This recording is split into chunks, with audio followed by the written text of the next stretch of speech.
你有冇試過寫錯酉同埋甲字啊？今日我哋就用一個有趣嘅故事，幫你輕鬆記住呢兩個字。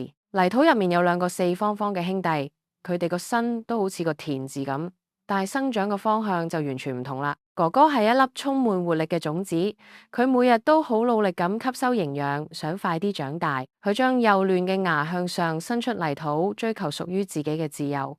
直線向上衝，呢個就係酉字。至於細佬呢，佢係一隻帶住堅硬盔甲嘅小甲蟲，成日喺泥土入面轉嚟轉去。為了企得穩，佢將堅硬嘅尾向下用力扎入土入面，直線向下伸，呢個就係盔甲嘅甲字。我哋一齊嚟睇下，哥哥向上生長，追求自由；細佬向下扎根，鞏固盔甲，方向啱啱相反。簡單嚟講，記住呢個口訣。